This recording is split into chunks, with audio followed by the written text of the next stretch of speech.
What if I told you there are words so powerful they can heal more than just the body, that in the depths of suffering, 3 ancient verses hold the secret to enduring any disease, not just surviving, but thriving. Today, I give you 3 psalms, 3 timeless keys that do not just treat illness, but transform the way we face it. Life rarely unfolds as we expect. Challenges arise, obstacles stand in our way, and suffering, whether in the form of illness, failure, or loss, becomes an undeniable part of our existence. Many spend their lives resisting these hardships, believing that true happiness lies in avoiding pain. But the reality is quite the opposite. The Stoics, much like the wisdom found in Psalms, teach us that suffering is not the enemy, it is the path. Instead of seeing obstacles as barriers, we must recognize them as stepping stones. The very things we resist are often the things that shape us, strengthen us, and elevate us to something greater than we once were. When Psalm 46:1 says, "God is our refuge and strength, a very present help in trouble," it does not promise a life free from trouble. It does not say that difficulties will be removed or that suffering will be erased. Instead, it acknowledges that strength is found within the trouble, that help comes amidst the storm, not in its absence. This is the essence of the Stoic mindset. We do not wish for easier lives, we wish to become stronger individuals. Marcus Aurelius, the great Stoic emperor, faced wars, betrayal, and plagues that swept through his empire. He could have cursed his fate, asking why he was burdened with such trials. Instead, he wrote in his meditations, "The impediment to action advances action. What stands in the way becomes the way." This means that obstacles do not block our path, they are the path. Resistance is futile. The moment we stop fighting against our suffering and start working with it, we unlock a new level of resilience. Imagine an illness, a disease that seems to take everything from a person. Their energy, their freedom, their sense of normalcy. The natural reaction is frustration, anger, perhaps even despair. But if we look through the lens of Stoicism and faith, we see a different perspective. The disease itself is not the enemy. The true enemy is the belief that life must go a certain way for it to be meaningful. Seneca reminds us, "A good person dyes events with his own color and turns whatever happens to his own benefit." Illness, then, becomes a teacher. It reveals patience, strengthens gratitude, and forces us to focus on what truly matters. It slows us down, stripping away the trivial concerns of life and sharpening our awareness of the present moment. Resistance creates suffering. When we say, "This should not be happening to me," we fight reality itself. But when we say, "This is happening, how will I respond?" we shift from victimhood to mastery. A river does not argue with a rock in its path. It flows around it, shaping the stone over time. Likewise, we must flow through adversity rather than allowing it to break us. Faith plays a crucial role in this transformation. Psalm 46:1 tells us that strength is already within us, that we are never truly alone in our struggles. While Stoicism teaches self-reliance, it does not deny the value of trust, whether in God, the universe, or simply the knowledge that hardship refines us. The strongest warriors are forged in the hottest fires. When illness, loss, or hardship strike, the question is not, "Why me?" but "What can this teach me?" Those who endure suffering with acceptance find an unshakable peace that no external force can touch. The obstacle is not something to be feared, it is something to be used. It is the weight that builds our strength, the darkness that reveals our light. When we embrace this truth, we stop waiting for life to get easier and instead rise to meet its challenges with unwavering resolve. Fear is a powerful force. It can paralyze the mind, distort reality, and make even the smallest challenges seem insurmountable. But what if fear itself was an illusion? What if the only thing standing between suffering and peace was our own perception? This is the foundation of both Stoicism and the wisdom found in Psalm 23:04. "Even though I walk through the valley of the shadow of death, I will fear no evil, for you are with me." The valley of the shadow of death represents the unknown, the painful, and the uncontrollable forces of life. Yet the psalmist declares a refusal to fear. Not because the danger isn't real, but because fear is a choice. The Stoics, too, believe that external events are beyond our control, but how we react to them is always within our power. Epictetus taught, "It's not what happens to you, but how you react to it that matters." A person facing illness, hardship, or any trial may not have the power to change their circumstances, but they do have the power to change their mindset. No disease, no misfortune, no betrayal can touch the soul unless it is allowed to. Consider the story of a man diagnosed with a terminal illness. He has two options. He can sink into despair, focusing on everything he is losing, or he can shift his mindset. He can cherish each day, deepen his relationships, and find meaning in the time he has left. His body may be failing, but his spirit remains unbroken. This is what the Stoics called amor fati, the love of fate. Instead of resisting life's hardships, they embrace them as necessary parts of the journey. Fear thrives in uncertainty, in imagining worst-case scenarios that may never come to pass. But when one focuses only on what can be controlled, one's thoughts, actions, and attitude, fear begins to lose its grip. Psalm 23:04 reminds us that we are never truly alone. Whether one believes in God, fate, or simply the resilience of the human spirit, the message is the same. Fear is powerless against a mind that refuses to bow to it. Control what you can, your mindset, your response, your inner peace, and let go of the rest. In that surrender, true strength is found. Life is fleeting.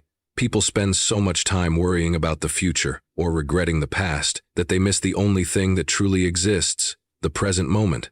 Psalm 118:24 reminds us, "This is the day that the Lord has made. Let us rejoice and be glad in it." The Stoics echoed this wisdom, emphasizing that true peace and happiness are only found in the now.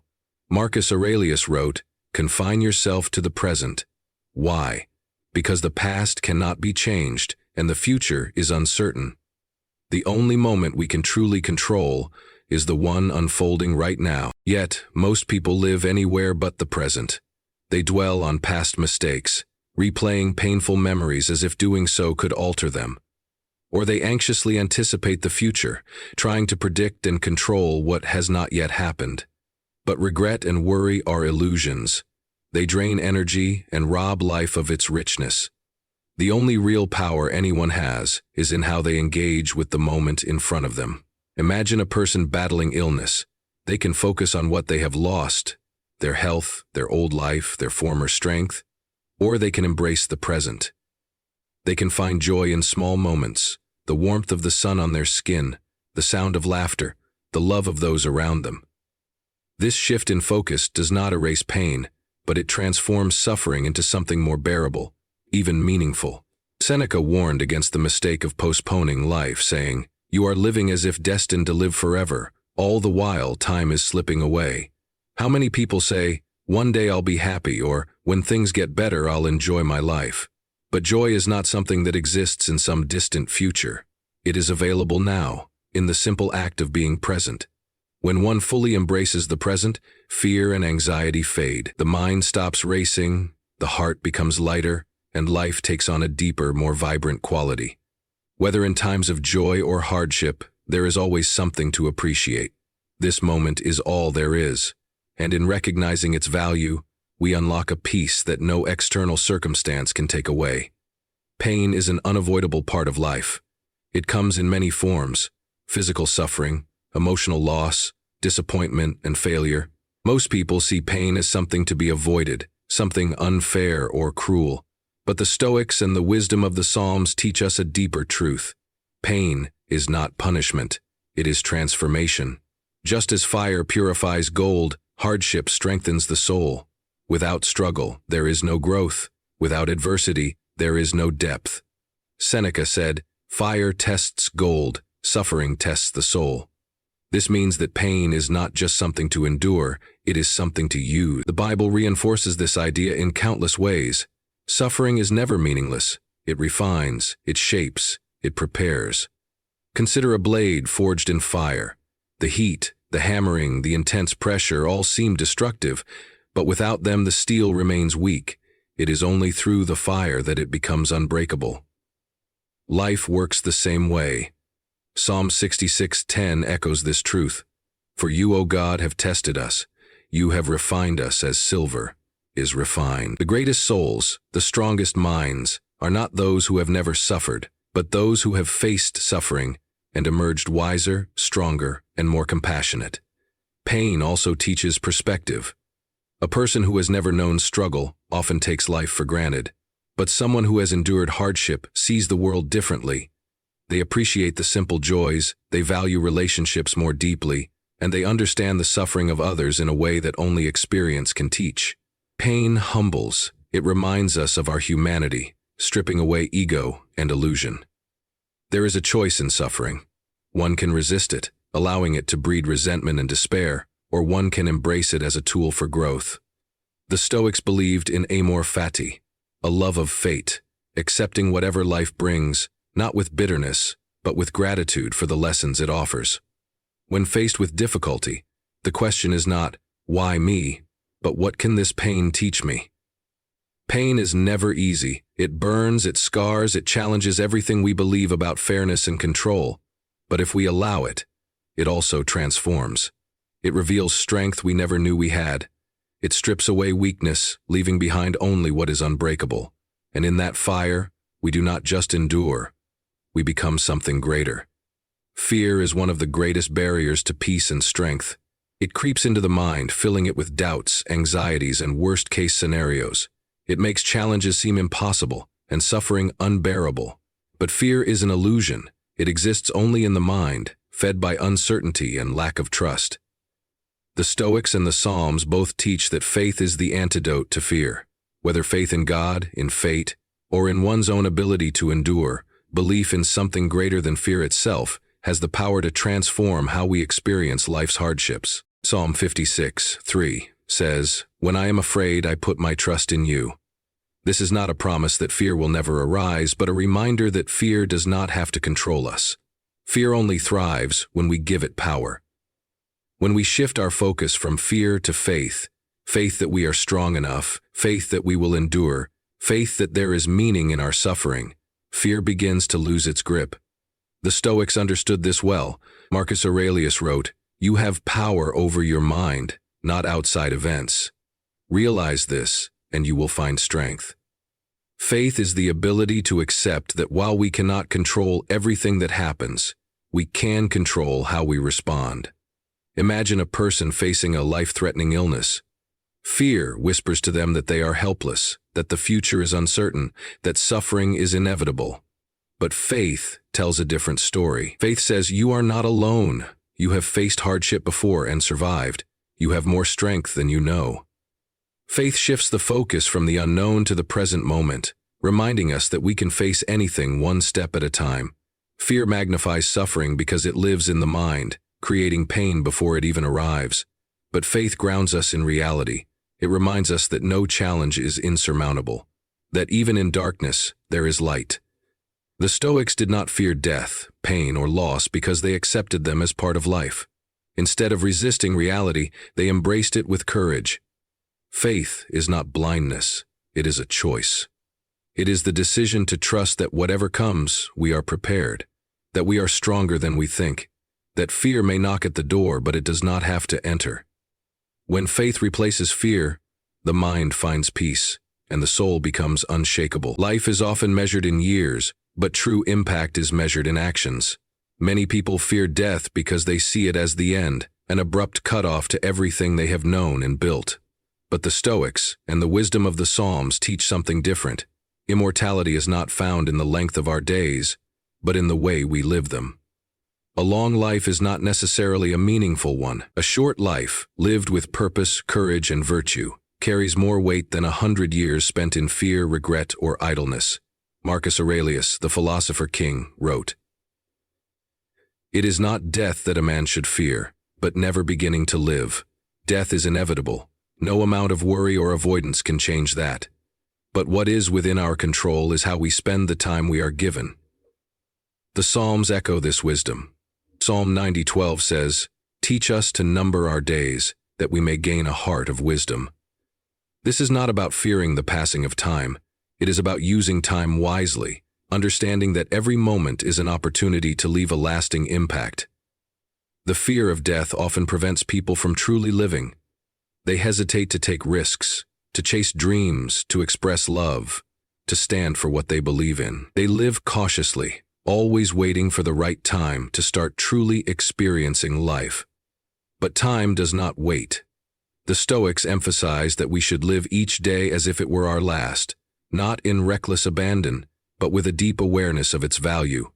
Seneca put it clearly, "You act like mortals in all that you fear, and like immortals in all that you desire."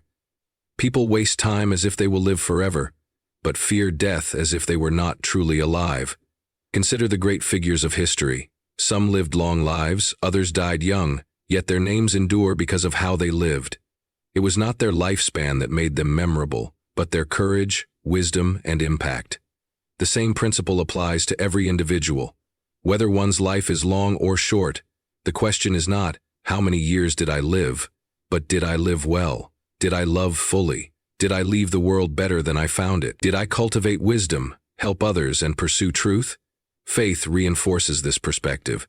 Psalm 112:6 declares, "Surely the righteous will never be shaken. They will be remembered forever." A life lived with virtue does not disappear when the body fades. Its influence continues in the lives of others, in the lessons shared, in the love given.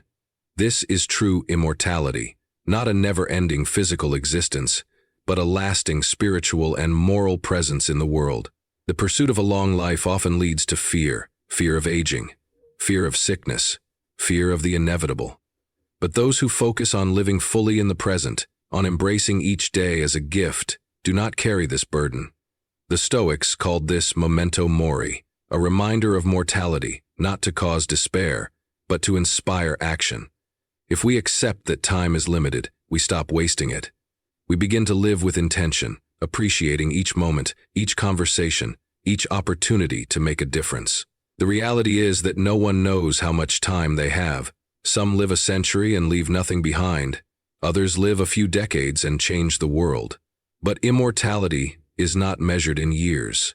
It is measured in impact. It is found in the lessons we pass down, the kindness we show, the courage we demonstrate, and the wisdom we leave behind. To truly live is not to chase time, but to make every moment count.